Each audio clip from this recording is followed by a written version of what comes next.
Hello students, आप लोग का वेलकम है सेकंड क्लासेस में। और आज हम लोग देखेंगे हाइब्रिडाइजेशंस का सिंपल ट्रिक। तो हाइब्रिडाइजेशंस कैसे निकालते हैं तो आज हम लोग देखने वाले हैं एक सिंपल तरीके से। काफ़ी लॉन्ग प्रोसेस से नहीं देखेंगे, सिंपल तरीके से, ठीक है।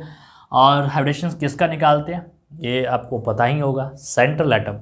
और सेंट्रल एटम है क्या आपको ये भी समझ आ ही रहा होगा, यानी जो अकेला जो बीच में सेंट्रल एटम और उसके चारों तरफ क्या होता है वो भी एटम, तो सराउंडिंग एटम। ओके, किसी भी एटम के चारों तरफ जो एटम होते हैं वो सराउंडिंग एटम, और जो बीच में होते हैं वो सेंट्रल एटम। और सेंट्रल एटम का हम लोग बहुत जल्दी पहचान लेते हैं, जो अकेला सिंगल।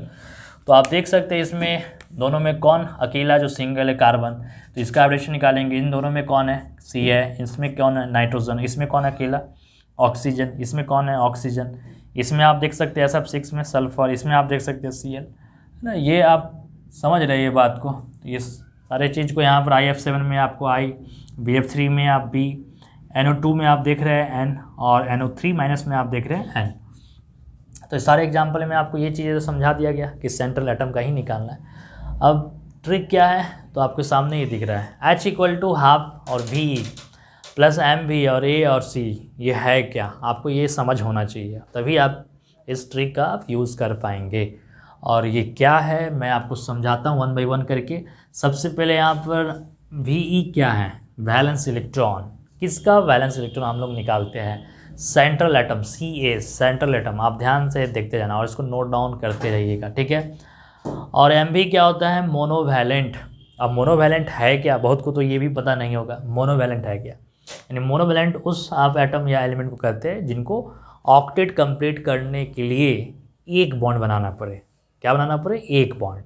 और जो कि आपको पता होगा फ्लोरीन के पास कितने इलेक्ट्रॉन है तो हम लोग देखेंगे 7 होते हैं, और 7 से 8 चाहिए तो उसको एक ही बॉन्ड बनाना पड़ेगा। हाइड्रोजन तो ऑक्टेट नहीं बनाता है, वो डिप्लीट करता है 2, तो उसके लिए।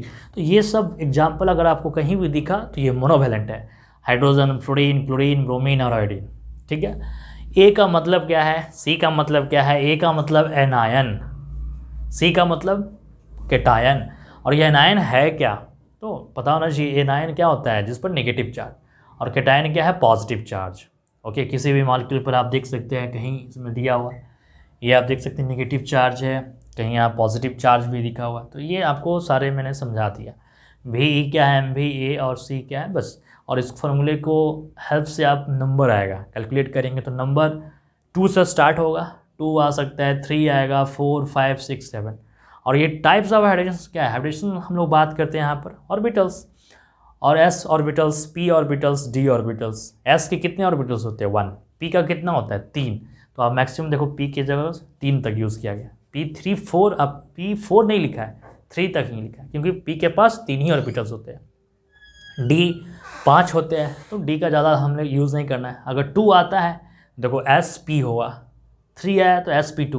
अब आपको इसको याद भी कर सकते हैं सिंपल तरीके से। S का पावर आप देखो 1 और P का पावर 1, 1 क्या हो गया 2, 3 आ गया तो S का पावर 1 और P का पावर क्या है 2, तो 2 1 क्या हो गया 3, 4। तो आप देख सकते हैं S का पावर 1, P का पावर 3, 3 1 क्या 4, 5 करेंगे तो क्या आ गया SP3, यानी 3 और 1 4 और ये D। तो आप बढ़ते जाएंगे, SP6 आया तो SP3 ही होगा, और D बढ़ जाओ 2, फिर SP3D। यानी आप S से स्टार्ट करो, P बढ़ाओ, फिर P को एक और बढ़ा दो, फिर P को एक और बढ़ा दो। अब P जब 3 तक पहुंच गया तो फिर D बढ़ाते जाओ, बस। तो मेरे ख्याल से ये फॉर्मेट समझ में आया कैसे लिखते हैं, एक बार फिर से सुन लो। 2 है तो आप पावर भी ऐड कर लो, P का पावर 1 1 2, तो बस SP से स्टार्ट करेंगे, फिर P का एक बढ़ाओ, बढ़ गया 2, P एक बढ़ाएंगे 3। अब नहीं बढ़ाना है P को, अब D ऐड कर दो, तो D, फिर D, बस।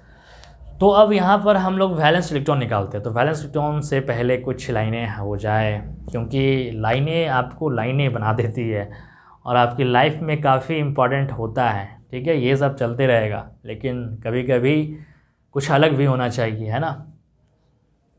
जो खो गया उसके लिए रोया नहीं करते, जो खो गया उसके लिए रोया नहीं करते, जो पा लिया उसे खोया नहीं करते, और उन्हीं के सितारे चमकते हैं जो मजबूरियों का रोना रोया नहीं करते।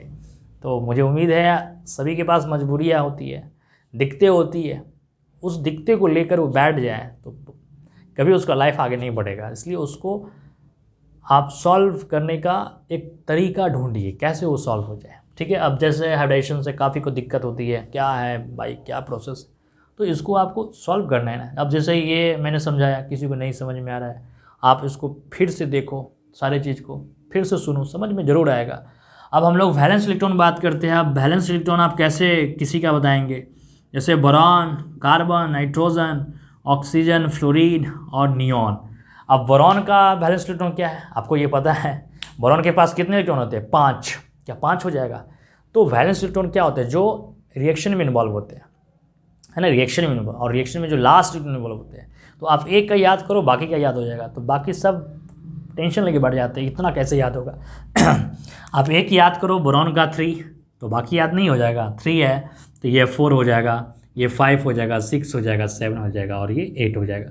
इसके नीचे वाले भी एलिमेंट का आप याद कर लेंगे, नीचे वाले यानी बोरॉन के जस्ट नीचे एल्युमिनियम, कार्बन के जस्ट नीचे सिलिकॉन, नाइट्रोजन के जस्ट फॉस्फोरस, ऑक्सीजन के नीचे सल्फर, फ्लोरीन, क्लोरीन और हीलियम, यहाँ पर नियोन है, हीलियम इसके जस्ट ऊपर है, फिर इसके जस्ट नीचे आर्गन, फिर क्लोरीन, ब्रोमीन, आयोडीन। आप समझ रहे हैं, एक का याद किए इतने सारे एलिमेंट याद हो गया। अब हम लोग ये ट्रिक की मदद से हेल्प करते हैं, यानी हेल्प क्या करेंगे, मतलब फाइंड आउट करेंगे हाइब्रिडाइजेशन। तो हाइब्रिडाइजेशन आप बोलेंगे सर अगर मान लेते हैं कि hydrogen, fluorine, chlorine, bromine, iodine में से अगर कोई नहीं आए, इसके जगह पे ऑक्सीजन आ जाए तो क्या करेंगे। तो आइए 2 एग्जाम्पल हम लोग लेते हैं आपके सामने। आपको CH4 का कॉमन एग्जाम्पल पता है ना, क्या होता है हाइब्रिडाइजेशन, सबको पता है कि इसका sp3 होगा। कैसे होगा, आप देखो कंपटीशन में ये सब आते रहते हैं। हाफ कर दिए कार्बन, यानी किसका वैलेंस इलेक्ट्रॉन निकालना है यहाँ पर, वैलेंस इलेक्ट्रॉन किसका, सेंट्रल एटम। तो सेंट्रल एटम कौन है इसमें से, कार्बन या हाइड्रोजन, तो कार्बन है। तो कार्बन का क्या है वैलेंस इलेक्ट्रॉन, देखो सामने लिखा है 4। अब इसमें आप इसके आगे देखो क्या है, मोनोवैलेंट है Mb।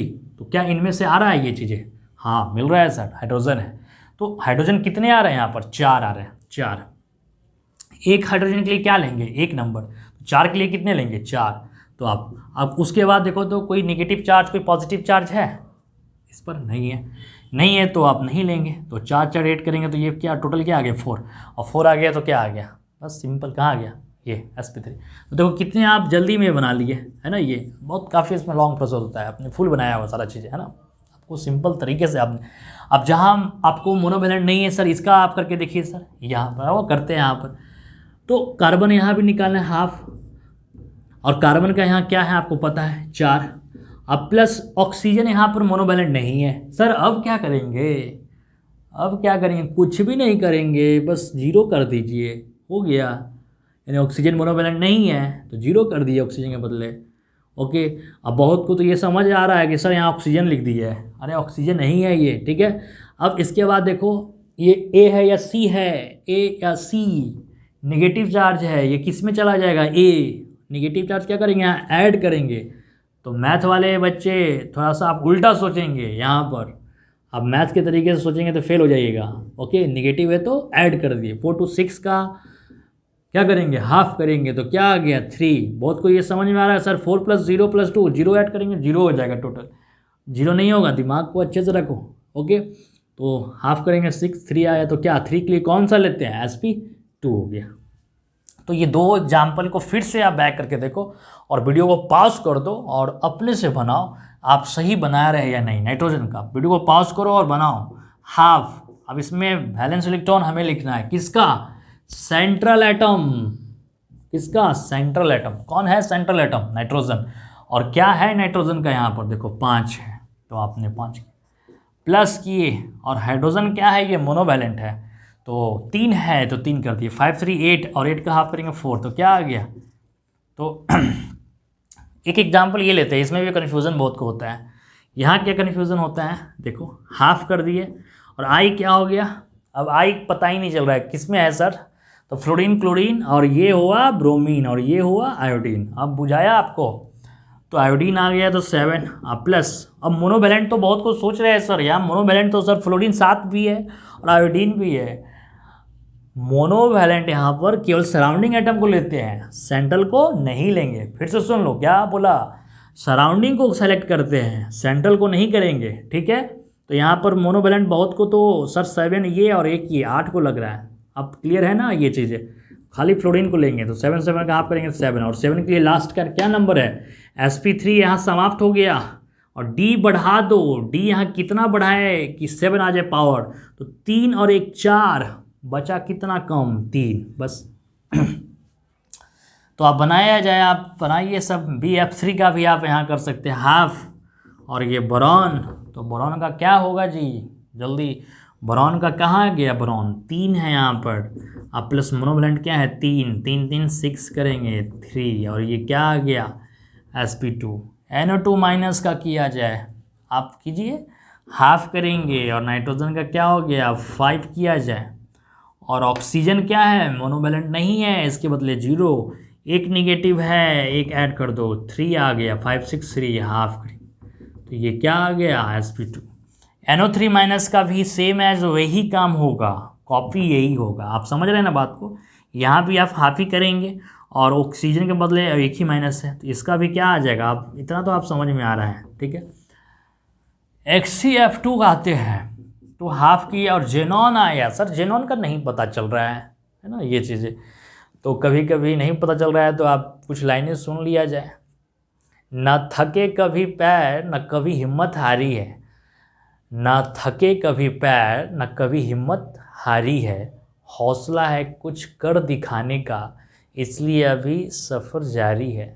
तो बात समझ में आए ना, तो आपको भी कुछ ऐसा ही करना होगा ये चीज़ें। जेनॉन हीलियम, तो यहाँ पर आएगा हीलियम, इसके जस्ट अप में आता है नियॉन आर्गन क्रिप्टन और जेनन। तो अभी भी ये सब पीरियोडिक, ये काफ़ी मोस्ट इम्पॉर्टेंट है ये चीज़ें, आपको ये इतने याद होना चाहिए। और ये टॉपिक कोई 11th और 12th का नहीं है, आप केमिस्ट्री कभी भी पढ़ेंगे या कोई भी टॉपिक पढ़ेंगे, ये बेसिक है, फाउंडेशंस है ना।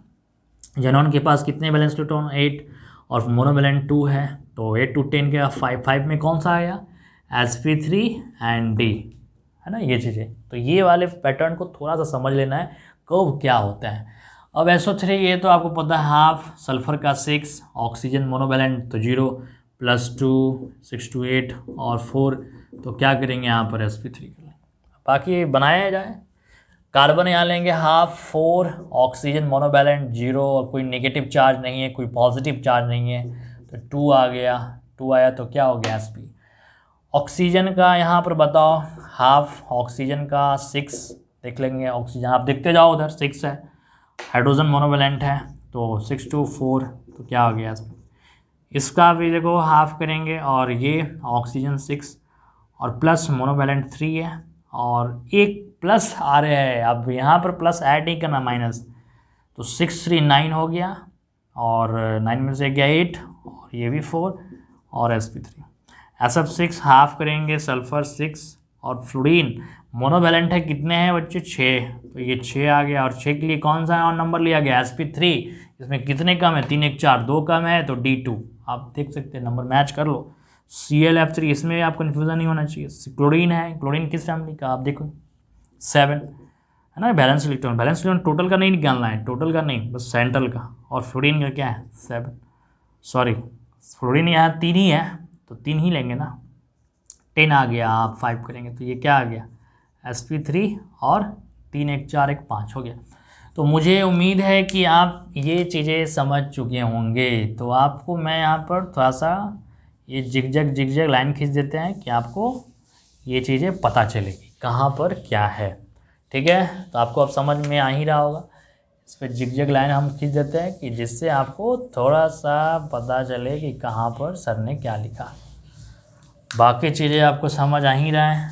ओके चलो, तो ये मुझे उम्मीद है आप इसका बेनिफिट उठाए होंगे, और इस क्लास का भी आप अच्छे से आनंद लिए होंगे, और ऐसा ट्रिक संजीत सर ट्रिक काफ़ी आपको हेल्पफुल करेगा इस तरह का हाइड्रेशन निकालने का। हाइड्रेशंस का हम लोग और लेक्चर लाएंगे, एक और लेक्चर है इस टाइप का जो कार्बन से रिलेटेड है।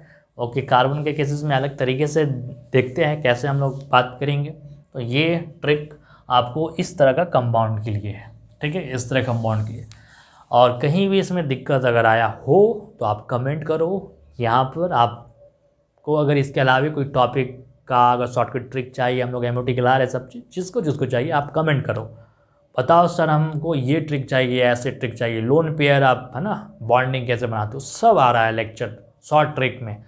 तो तब तक आप इसको एंजॉय करो और स्वस्थ रहो, मस्त रहो और इसी तरह लेक्चर का आनंद लेते रहो और फिर हमसे मुलाकात करने का आप इंतज़ार करते रहिए।